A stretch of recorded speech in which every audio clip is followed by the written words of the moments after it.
Hello everybody and welcome back to Secret of Mana. Hey, something's going on with Ethan here. What's up? The seed must have had some kind of effect on him. I would guess since it's a mana seed, it's probably something good. He remembers everything! Alright. We live in the Upperland Forest. You've got to take me there. I'll let you hang out with me until we arrive. What a treat. Yeah, you just know he's being sarcastic there if you look at his face. Yep. Now we just gotta make our way out of this palace. This could take a while. Now there's no monsters in here, so... And notice the music has changed, too. You know, it took me a couple months, actually, before I... It might not have been months, it might have just been weeks, but... It was a while before I realized that... that this was the same music as the dark version of the temple music. And apparently my sister hadn't noticed it either, because when I told her about it, she kind of freaked out. She was like, oh my god, that's scary. And it is, kind of, because they don't sound anything alike, and yet it's the same music. It's just so cool. It just goes to show you, music can be more than just notes and chords. And we are out of here. Unfortunately, you won't be hearing that music again until the 5th palace, until after you get a certain thing that you're not supposed to get till late in the game. It kind of sucks, because there's temples that you go into where you have to restore seeds, and it doesn't play the dark version before you've restored the seed or beaten the boss. It plays the light version. And I don't have any problem with the light version, but, you know, you hear enough of it as it is, you think they'd keep it straight. Yeah, sometimes in the Gold Palace it plays the dark version, sometimes it plays the light version, I don't know. Like before you beat the boss. But, yeah. Oh well, I slept at the end because I wanted to restore my HP. I can't tell you how many times I've played this game and forgotten to do that. Ended up at the next boss with no HP, no way to cure myself. Because I didn't need it all on the way, you know, most of the time I didn't need it on the way there because I'm not fighting the monsters on the way half the time. But I'm not going to make that same mistake this time. In fact, I'm probably going to fight quite a bit on the way to the next boss. So finally now it's time to head to Pandora. Once and for all, figure out what the hell's going on there. I've been promising that poor girl I was going to do it for the last 2 side quests now. So, I think it's about time. Well, I don't know. She wanted to go to the witch's castle, yeah. So, and we did that, but then it turned out she had to go to Pandora. And then she had to wait through another one of my side quests to get back to hers again. And Sprite, well, who knows what he's doing here. He's just along for the ride, pretty much. Well, he wants to get back home, obviously. Oh, watch out for the flower. Don't get tricked. So I think I'll probably just take a cannon travel guy. We'll go to Pandora that way. What a strange name for a town, you know, because it's like... I mean, obviously the Pandora's box thing, you know. You don't want to get stuck, you know, in a town that's named after the person who invented this... Well, you know, the thing is, he didn't really invent it. I'm sure if there was a person named Pandora at some point, he didn't invent the idea. And, you know, you don't really invent ideas anyway. They already exist. You just kind of find them. Or something. This guy in here earlier who was like, oh my god, that girl went in there all alone. Well, if you come back with the girl, she'll say something like, oh, thank goodness you're safe. Right? Yeah. Kind of cool. Yeah, you come back here all the way at the very end of the game, he'll still say that. You know, it's like, what is he doing out there, I wonder? It's like, I would love to just, like, spend a day being that guy, just wandering around in that garden. It sounds like a nice life. It sounds boring, but it sounds nice. So here we go again. What is this, our 3rd cannon travel? Right over Gaia's navel and straight back to Pandora. So let's do this thing, baby.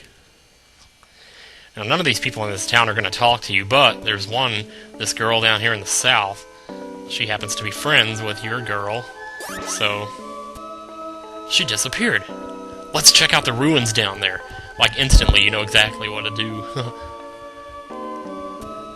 So anyway, you go down to the ruins, and wonder of wonders, you get to the front steps, and guess who's standing there? There she is.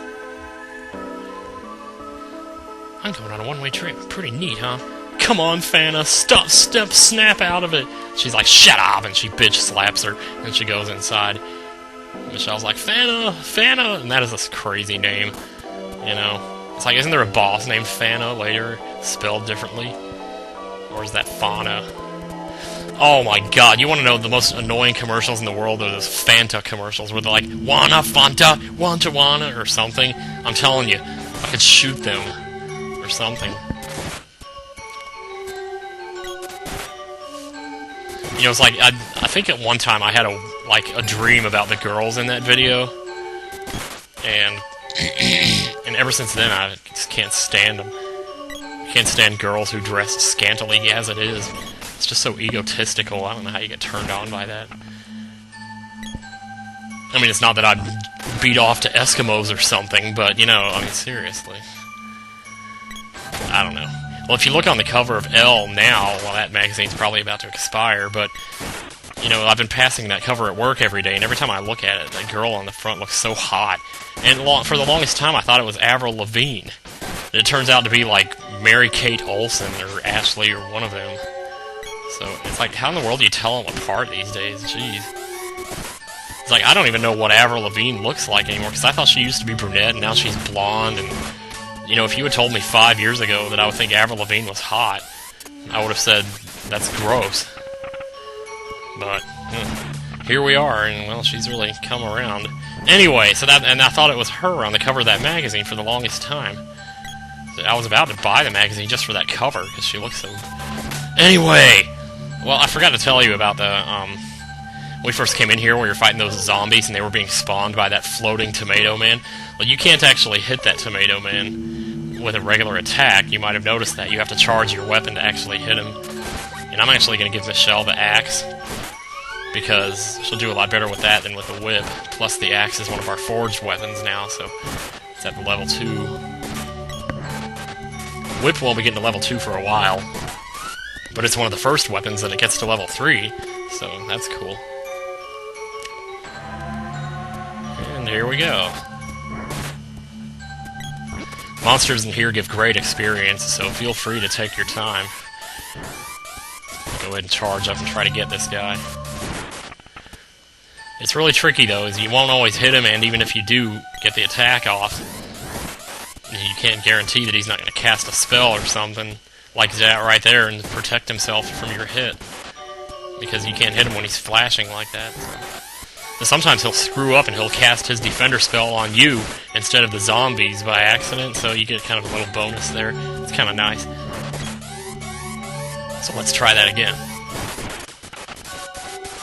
You can actually hit him with a level 1 charge, but it only does like 16 damage, so you're better off with the level 2. Sometimes you can get him in one hit if you're lucky. You can also hit him with like a critical hit. If you get a critical hit with just a regular attack, you can hit him that way, but sitting around waiting for that, you know, it's hardly worth it. These guys are crazy. Like, they spawn laying down sometimes. They just look really funny. And they got their butts up in the air. It's like they're in the fart position. Like, if you're laying in bed and you want to make yourself fart, that's the best way to do it. Stick your butt up in the air. I found that out a long time ago, and I came to call that the fart position. I got someone, yes. Yeah, you really want to hear about that. My God. Jeez. Of course, he's the one sitting in the fart position. That's why I started talking about it. I mean, jeez. Zombie, who got whacked there? The zombie, no. Well, that's Tomato Man. He didn't get whacked. He's about to, though. Maybe not. Not sure why that didn't connect. But I suppose so long as you're doing good damage to the zombies, you can't complain. Zombies are worth like 50 experience. Up there is a dead end, just so you know. Because I'm sure that's going to drive you crazy that I didn't go down there. Man, I'm up to 9:30 already? Did I spend that much time talking about Avril Lavigne? Jeez. Avril Lavigne in the fart position. Those are two lovely subjects to have talked about today. Boy, it's enough to make me want to start this video all over. But that's okay, we won't do that. I'm not building my spell levels in here. I probably should be, because this boss can be a real doozy if you don't have him built up. This boss has a cure spell and he will not hesitate to use it repeatedly on himself. So you could be sitting there fighting that thing for like 10 minutes. So I almost don't want to go in there because I have no idea how long it's going to take me to beat him without the spells built up. But the spell levels are pretty much independent of your regular leveling, so you have to build your experience level along with the spell levels, and the weapon levels. Those are separate too, so you need to take time to do those too. But building weapon levels is not nearly as important. It's cool to do though. So we're going to stop here because I'm up to 10:30. So I'll see you next time on Secret of Mana, and we'll finish this up. Take care, everyone, and have a lovely day. Bye.